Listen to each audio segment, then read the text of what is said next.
किसी गांव में एक बूढ़ी औरत तेज बारिश में मंत्र का जाप कर रही थी। उसके आसपास मिट्टी के बर्तन रखे हुए थे। देखते ही देखते वह औरत अचानक से गायब हो जाती है। कुछ सालों बाद इस घर की चीजें देखकर तो लगता है ये लोग आज भी पुराने समय में ही जी रहे हैं। ना एक ढंग का बर्तन है और ना ही कोई इलेक्ट्रॉनिक चीज।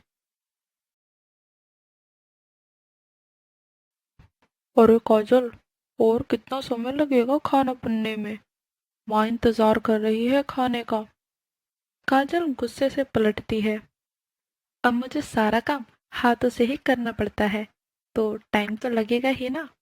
और क्या कहा था आपने पिछले साल कि मैं तुम्हारे लिए इंडक्शन चूल्हा लेकर आऊंगा, मिक्सर लेकर आऊंगा और साथ ही माइक्रोवेव भी लेकर आऊंगा। इतना समय निकल गया, लेकिन तुम मेरे लिए एक चीज नहीं लेकर आए। अरे काजल, गुस्सा करना बंद करो।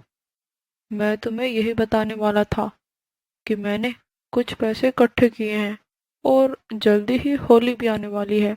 तुम्हें काफ़ी चीज़ों की ज़रूरत होगी, इसलिए मैंने कुछ पैसे इकट्ठे कर रखे हैं। तुम मेरे साथ कल मार्केट चलना। तुम्हें वहाँ से जो जो लेना होगा ले लेना। राहुल की बातें सुनकर काजल खुश हो जाती है। अगले दिन। अरे कहाँ रह गई काजल? अब मार्केट चलना नहीं है क्या? हाँ जी, चलिए। काजल ने इतना कहा ही था कि वहां उसकी ननद पूजा आ जाती है। माँ, मुझे नहीं रहना आप उस घर में।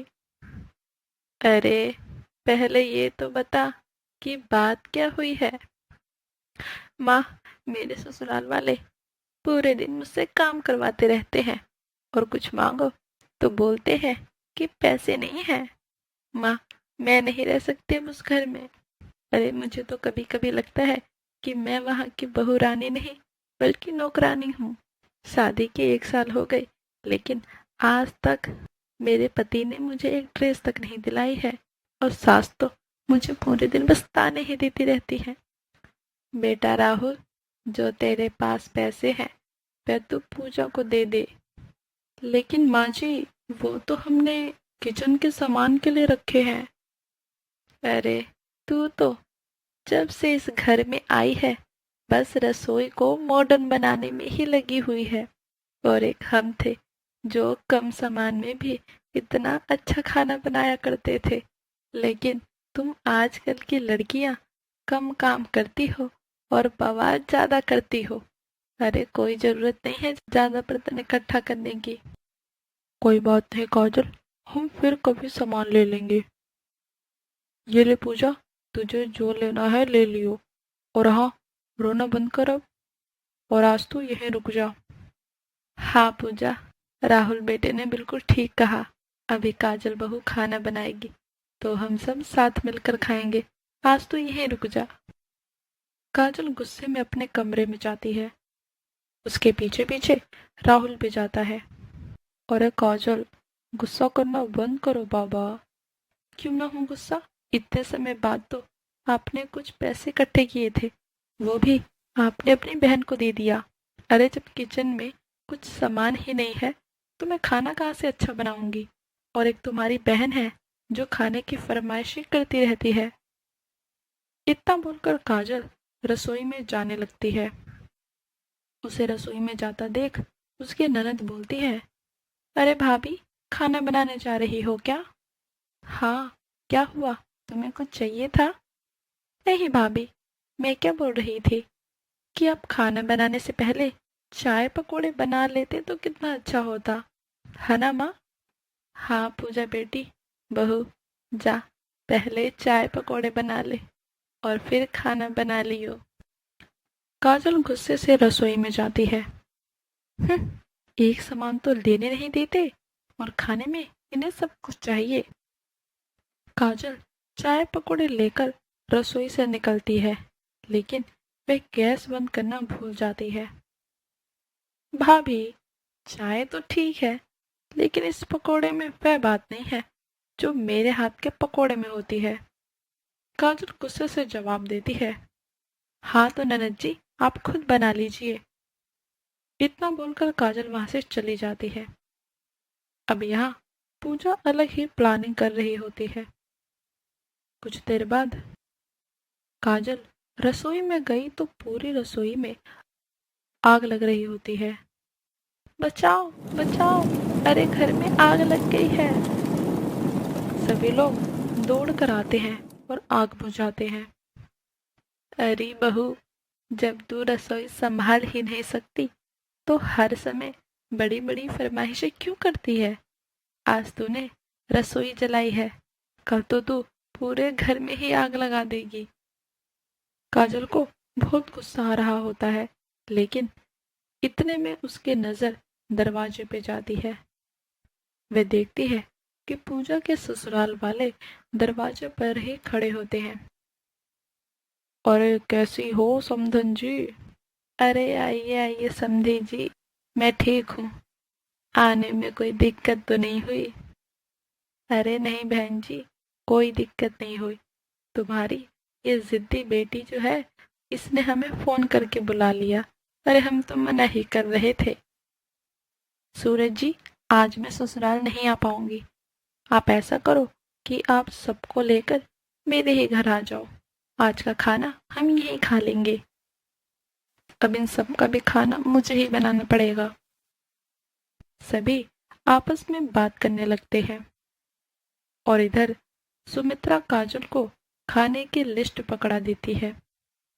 बहू, आज पूजा के ससुराल वाले आए हैं तो खाने में कोई कमी नहीं होनी चाहिए। ये ले, ये रही खाने की लिस्ट। मैंने इसमें सब कुछ लिख दिया है। आलू गोभी की सब्जी, मटर पनीर की सब्जी, पूरी, शाही पनीर और बहुत कुछ। कम से कम 36 खानों के नाम हैं। चल अब जल्दी जल्दी काम करना शुरू कर। माँ जी, पूरी रसोई तो जल चुकी है, अब मैं खाना कैसे बनाऊंगी? तू चिंता मत कर, मैं भी राहुल को बोलकर रसोई का इंतजाम करवा देती हूँ। सुमित्रा ने राहुल को रसोई के बारे में बताया। राहुल अपनी माँ के कहने पर एक झोपड़ी में रसोई तैयार कर देता है। काजल, मैंने बाहर एक खाली जगह पर रसोई बना दी है, जाओ, जाकर वहां खाना बनाना शुरू करो। काजल बाहर जाकर देखती है। जैसे ही वह रसोई में घुसती है तो देखती है कि मिट्टी के बर्तनों में पहले से ही खाना बन रहा होता है। अरे ये क्या, खाना तो अपने आप बन रहा है, अभी तो मैंने कुछ किया भी नहीं। खाना कुछ ही देर में बनकर तैयार हो गया। खाना खाकर सब बहुत खुश हो जाते हैं। अरे पूजा बहू, कुछ सीख अपनी भाभी से, इतना स्वादिष्ट खाना बनाया है। ऐसा खाना तो मैं भी नहीं बना पाती। सच में खाना खाकर तो आज मजा ही आ गया।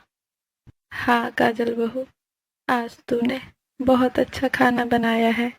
आज मैं बहुत खुश हूँ। मैं तुझे अपने पास रखे सारे पैसे देती हूँ। तुझे अपनी रसोई को मॉडर्न बनाना है तो तू मॉडर्न बना। तुझे जो खरीदना है खरीद। अब से मैं तुझे कुछ भी नहीं बोलूंगी। काजल के खाने से सब बहुत खुश थे, लेकिन काजल के मन में अभी भी यही सवाल था कि आखिर ये खाना बना कैसे। वह रसोई में जाती है और खुद को बंद कर लेती है। फिर अचानक वहां वही बूढ़ी औरत प्रकट हो जाती है। काजल डर जाती है। आप आप कौन? बेटी, मैं बहुत समय पहले यही रहा करती थी। मैं एक जादुई बर्तन वाली थी। मेरे बर्तन में जो भी खाना बनाता था उसका खाना खुद ब खुद स्वादिष्ट बन जाता था। अब से तू मेरे ही बर्तन में खाना बनाइयो। देखियो, तेरे खाने बहुत स्वादिष्ट बनेंगे। इतना बोलकर बूढ़ी औरत गायब हो जाती है। अब काजल हमेशा उसी बर्तन में खाना बनाने लगी और उसकी सास उससे हमेशा खुश रहने लगी। हेलो दोस्तों, ऐसे ही मज़ेदार वीडियो के लिए मेरे चैनल को सब्सक्राइब करें और वीडियो अच्छी लगे तो वीडियो को लाइक करें।